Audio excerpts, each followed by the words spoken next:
कान्छ तिमीलाई के भयो एकदम झोराएर बसेको छ तिमी विराटनगरको र सुदूरपश्चिमको विराटनगरले जित्छ भनेर मैले बाजी राखेको झोला र क्यालकुलेटर आज अब टुपिराम हुने भयो बाजी राखेको थियो अब आज हार्यौ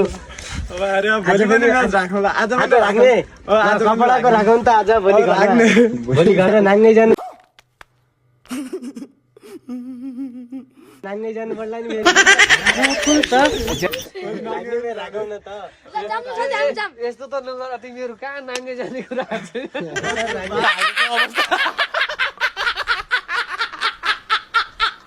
अनि कपडा राखेर हुन्छ त अरू केही चिज राखेन नि त बरु चाहिँ राम्रो राम्रो कुरा पनि राख्ने हो त अनि तिमीहरू कपडा अनि झोला अनि यस्तो यस्तो चिज राख्यो भने त घरमा तिमीहरूलाई चाहिँ आज लट्ठी लाउँछ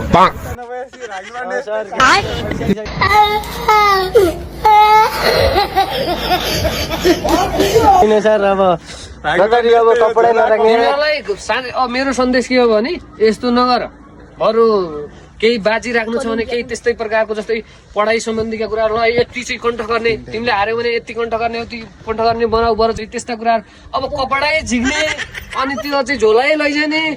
साँझ त तिमीहरूलाई सिस्नु लगाएर लट्ठीका भाटा लगाएर भाग्नै पर्छ क्रिकेट खेल्न हेर्नको लागि अब यति गर्नुबाट पैसै छैन अब के पढ्ने ओर्ने अब साथीले यस्तो तिमीहरू घरबाट चाहिँ चाँड्दै कहाँ जान्छौ जानु पर्यो अब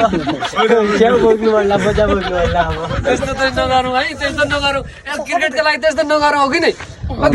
यस्तो गर्नु ठिक हो ल यो भन्नु पर्यो है कमेन्टमा पनि भन्नु पर्यो यो क्रिकेटका लागि अरे क्रिकेट फ्यानहरू ओहो क्रिकेटका लागि आफ्नो कपडा अनि झोला क्यालकुलेटर सबै सामग्रीहरू चाहिँ बाजीमा राखिदिने अरे यो ठिक हो त ल हो कि होइन कमेन्ट पनि गर्नुहोस् है गाइस ल सबैले गर्नु ल